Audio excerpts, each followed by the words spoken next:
What's up, Hobby Maniacs? Rob Baer here today with a look at the Forge World Spartan Heavy Assault Tank.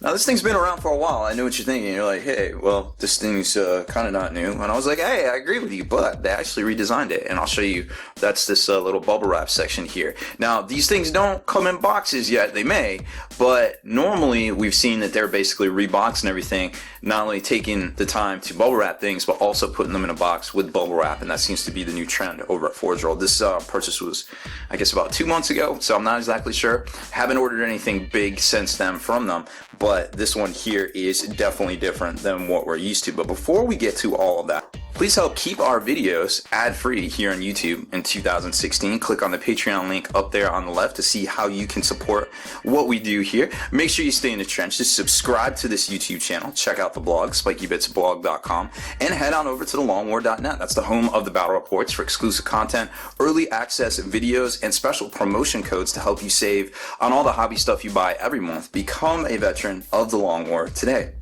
So like I was saying, this is actually a redone kit. Now, it's definitely a fan favorite, and especially with the Betrayal at Calth just coming out.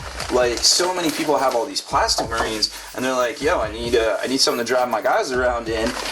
Now, we've been hearing rumors that maybe the Mark 1 kit might be coming out, the Mark 1 Deimos patterned Rhino, which Deimos is actually one of the moons of Mars. I only know that. I am kind of a nerd, but I only know that because in the old video game Doom, that was part of Doom, because you're actually on Mars, and it was like a whole thing. And that was something I was like, what are they talking about Deimos? So like I actually looked it up like 20 years ago when I was playing Doom back on 28 dial-up and all that. Those were the days, man. Oh, I tell you, I really missed that game. That and Wolfenstein was just shit. Anyhow, so here's almost all the resin parts that come in this. It isn't a hybrid kit like we've seen in the past with like the Land Raider. This is completely built from scratch, and like I said, it's a completely redone, and the copyright on this is actually 2015. So it leads me to believe they definitely redid this very recently here. So let's take a closer look at the components itself. We'll zoom in here and give you an idea. So basically what I was saying is these parts right here are brand new redesigned. Like, they used to be, the tracks were their own kind of pieces. Like, this was a piece, and this was a piece, and this was a piece, and this was a piece. And let me tell you, that was hard as balls to put together. Even for like experienced hobbyists, just getting it to lay flat and then curve, and then you'd have to apply heat and make sure it was flat, so it didn't like prop up your Spartan, you know what I mean, like at like a wacky angle. So then you've got the left and right, or I guess this would be more the top and bottom hull assemblies here. You got your front flip up piece, which they actually redid in resin, and then your turret heavy bolters, which go in this cupola right here, and then you've got your rear engine stacks with the actual stacks themselves right on top, which kind of plugs in this area right here. And then you've got the extended assault ramp, the left and right halves, and then there's a bulkhead that actually fits in right here, the bottom assault ramp, and then you've got your doors. Over here you've got your cap actually that goes over top of this with your hatch, which is right here. Oh no, those are actually sponson pieces, which is right there. And then it also caps in this turret heavy bolter. This is a piece that actually fits in the back, I think, to form the top of the chassis right around right there. And then you got your quad las cannons, the quad, all the pieces to mount them into the recesses here, which you can, if you saw my how to assemble Sakaran video, that actually has a little tutorial on how to do that and how to make it so you can switch them out, and then the power feeds and such for the quad las cannons. Now it also has an option to do on the top sensor mounts right here that go on the las cannon, sponson somewhere. I think it's like they just glue in somewhere up on here, and then your power couplings. What are these pieces right here? 18. Oh, the gun shields. Yeah, so they go around, kind of lock in place up here and kind of form like a little armor mount, and then these go vertically to the ground. Yeah, these are the gun shields and the gun mount. So there you go. Of course, it looks a lot easier when it's all in pieces, but then when we take a closer look at how it all goes together, boom, you kind of get a better idea. Now, I feel like this is completely redesigned on the computer, not only because it's got the new design logo up here, but you can definitely tell this is, well, I can at least, because I have this classical training or whatever, that this is rendered in the computer here. This is not the actual component itself. They've done this in some sort of computer program. So it gives you a really good look at how it goes together. Like you got the bottom, the top assault ramp here. There's that bulkhead I was talking about. Then you got the piece, the rear hull piece that I was also talking about, that starts to form the whole assembly here, and then you lock in the heavy bolters. Put the cupola piece on top with your commander's hatch. There's the rear stacks and the actual tops of the smokestacks themselves. So it all starts to make a little bit more sense when you're seeing it get assembled. And then the left and right pieces here should slot right in. Now I haven't assembled this one yet, so I'm wondering if, you know, it's a little bit easier than, say, the Sakaran, because you have to make sure that when you assemble this this cavern right here, that all of this is flush and completely, you know, flush to the bottom, flush perpendicularly, you know, flush on all the planes. Because when you get to this point, if you glue that in and it's not flush, and it could be like off to the left and up, and then it'll just look like some sort of crazy child's toy instead of a venerable, you know, transport of the Astartes that, you know, is a honorable machine from Mars. And you don't want that, of course. So it just kind of gives you the idea here. And I actually think, I don't know why they've highlighted this so much. I guess it's just because of the computer program. Sometimes when they show the different components from a top-down view, they do it in different shading, so you can kind of tell the difference between everything. I'm not exactly sure there. And then it shows you where those pieces lock in, and then the builds of the quad las cannons here that I was talking about, and the little sensor that goes right on top that I had also mentioned. So there it is. It's a pretty solid, easy assembly. I mean, as long as you keep all of your tolerances tight and, you know, everything flush and plumb up the gut, you're good to go. So here's the bigger pieces, and let's zoom out because obviously they take up pretty much the whole screen right there. So there's your top and bottom of the hull. This is the interior component facing forward. Here, we'll just do it so you can have that reference. So your bulkhead piece is going to go right here, and then you've got the pieces that extend out the assault ramp right there, which are in here. Now, the big pieces, which I really got excited when I opened up this package. And by the way, this is actually not mine. This is a serviceman overseas that actually ordered this into a buddy of mine's house, you know, for safekeeping. His name is Kyle Terran, and he actually did his Warhound Titan unboxing here recently. So thank you so much for your service, man. I definitely appreciate it. You know, all these folks back home, we know it's hard, and it's always good to buy yourself a couple toys so you get back and you have yourself a nice little Forge World Christmas, right? Nothing better than that. So these are really cool pieces that have the treads already assembled. Now, from the looks of it, this looks very flush. You might want to just get in here and shade this down a little bit, make sure you're nice and flush across this surface so you can lock in really good with the side piece assemblies that you're going to create. Same here, very solid chunk of pewter. It looks like everything lines up, nice good fill. Make sure you get in here with your hobby knife and dig out these like lightly filled sections of resin. A lot of people, they don't like doing that. They're like, why did it fill like that? And actually is a good thing in my opinion, because it shows that the mold completely filled with resin. Because if you have those little extra pieces, then most of the detail got filled and it didn't, nothing bad happened. Now right here, it looks like we got a piece of breakage, which is weird because it came wrapped in bubble wrap. So I'm pretty sure that something like that did not happen in transit. That actually happened at the factory there. So when you get something like this that happens, you can definitely use some like typhus corrosion or some putty or something in there to just make it look like there's some you know, there's just a bunch of dirt buildup and you couldn't really tell that there's actually a chunk missing. So it's not exactly a bad thing. It just gives you a little bit extra opportunity to do some cool hobbying. Whereas you know, like carpenters, you know, they use wood filler, you know, to basically plumb up doors and extra shims and stuff like that. Nothing's ever going to be perfect, but it gives you these really good opportunities to use the things in your hobby arsenal and, you know, basically make something look cool. You know, weather up, hey, maybe I wasn't going to weather that Spartan, but, you know, I had this broken piece, so now I am, you know?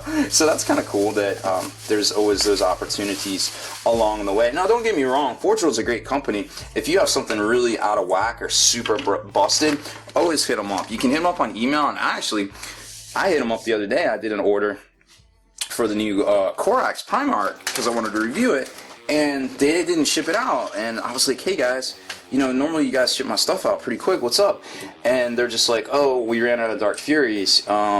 They didn't say that. They said there was an inventory issue, but I think we all know what that means.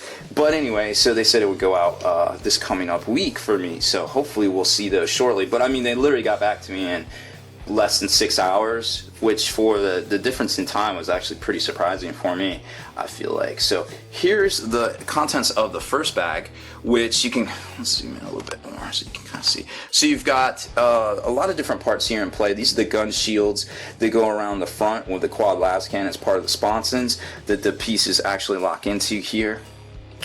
These come up through here, which I kind of can't do because they're on the sprue, but you kind of actually, nope, that is not how it goes.